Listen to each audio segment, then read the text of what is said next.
과부의 아들이라는 제목으로 하나님 말씀 함께 나누도록 하겠습니다. 예수님과 제자들 또한 예수님을 따르던 수많은 무리들이 이번에는 나인이라는 이름을 가진 성으로 가고 있었어요. 자, 가던 도중에 나인 성에서 나오고 있는 한 무리와 딱 마주하게 되었습니다. 그 무리를 보니까요, 사람들의 얼굴이 너무너무 어두운 거예요. 맨 앞에는 4명의 남자들이 작은 침대 같은 것을 서로 어깨에 짊어지고 걸어가고 있었어요. 그 침대 같은 것 위에는요, 한 청년이 누워 있었습니다. 자, 과연 그 무리들은 어떤 무리들이었을까요? 맞아요. 안타깝게도 그 침대 같은 것 위에 누워있던 그 청년은 죽음을 맞이한 청년이었어요. 맨 앞에서 죽음을 맞이한 청년과 뒤에는 이 청년의 장례를 진행하기 위해 따라가는 사람들이었던 거예요. 지금으로 치면 공동묘지에 나인성 밖에 있는 공동묘지로 다 같이 함께 이동하고 있는 그러한 무리였습니다. 뒤에는요, 죽은 청년의 엄마가 눈물을 흘리며 같이 따라가고 있었어요. 이 엄마에 대한 설명이 나와 있어요. 이 엄마는요, 남편을 잃은 과부였어요. 과부는 남편을 잃고 혼자 살아가는 여자를 지칭하는 말인데요. 이 과부가 하나밖에 없는 아들을 잃게 되었던 것이었습니다. 펑펑 울고 있었나 봐요. 아주 슬프게 울고 있었습니다. 이제 그 여자는 남편도 없고 아들도 없는 그러한 삶을 살아가야만 했어요. 예수님께서 펑펑 울고 있는 그 여자를 보셨어요. 예수님 마음에 그 여자를 향한 너무너무 불쌍한 마음이 드셨어요. 그래서 그 여자에게 가서 울지 마세요 라며 위로해 주셨습니다. 그런데 그 여자를 위로해 주는 것뿐만 아니라 한 가지 더 예수님께서 하신 행동이 있었어요. 자, 맨 앞에서 4명의 남자가 그 죽은 청년을 메고서 가고 있었다고 했었죠. 그 청년이 있는 곳으로 가까이 가셨습니다. 그리고 나서 말씀하시는 거예요. 청년아, 일어나거라. 자, 예수님께서 말씀하셨을 때, 일어나거라 말씀하셨을 때 어떤 일이 벌어졌을까요? 네, 맞아요. 죽었던 그 청년이 언제 그랬냐는 듯이 벌떡 일어나게 되었습니다. 그 슬픔에 가득 찼던 무리는 다시금 살아난 청년으로 인하여서 놀라움과 기쁨, 그것들을 감출 수가 없었어요. 오늘 성경 말씀에는요, 과부에 대한 예수님의 관심이 나오고 있었습니다. 남편을 잃은 과부였어요. 그리고 홀로 남은 아들과 함께 살아가고 있었죠. 하나밖에 없는 아들이었습니다. 그런데 그 아들마저도 잃게 되었던 거예요.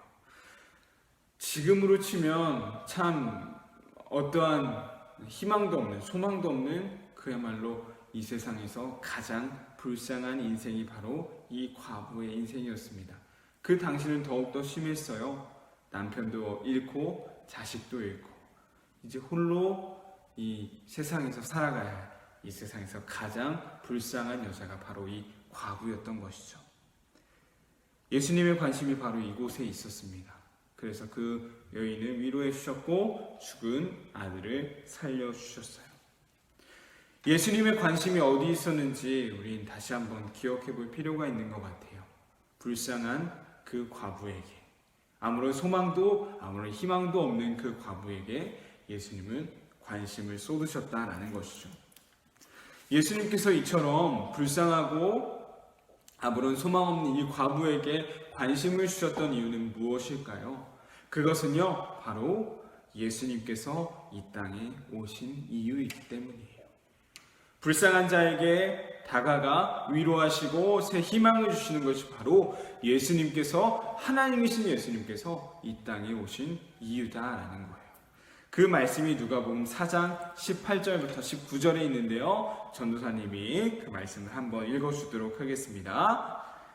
주의 성령이 내게 임하셨으니 이는 가난한 자에게 복음을 전하게 하시려고 내게 기름을 부으시고 나를 보내사 포로된 자에게 자유를, 눈먼 자에게 다시 보게 함을 전파하며 눌린 자를 자유롭게 하고 주의 은혜의 해를 전파하게 하려 하심이라 하였더라. 아멘. 예수님께서 이 땅에 오신 이유를 말해주고 있습니다.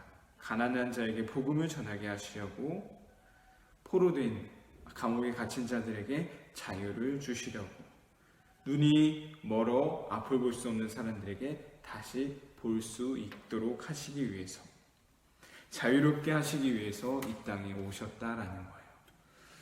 예수님께서 오신 이 이유를 기억하며 또한 예수님의 마음이 어떤 이들에게 있는지를 다시 한번 기억할 수 있었으면 좋겠습니다.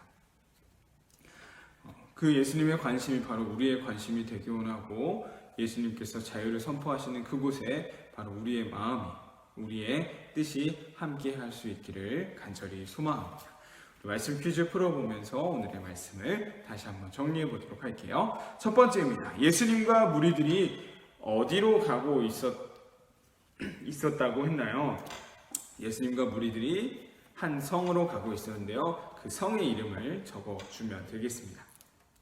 두 번째입니다. 나인성에서 나온 무리들이 슬퍼하고 있었던 이유는 무엇이었나요? 나인성에서 나온 무리들이 슬퍼하고 있었던 이유는 무엇이었나요? 자, 마지막 세 번째입니다. 예수님께서 가까이 가셔서 그 관에 손을 대자 어떤 일이 벌어지게 되었나요?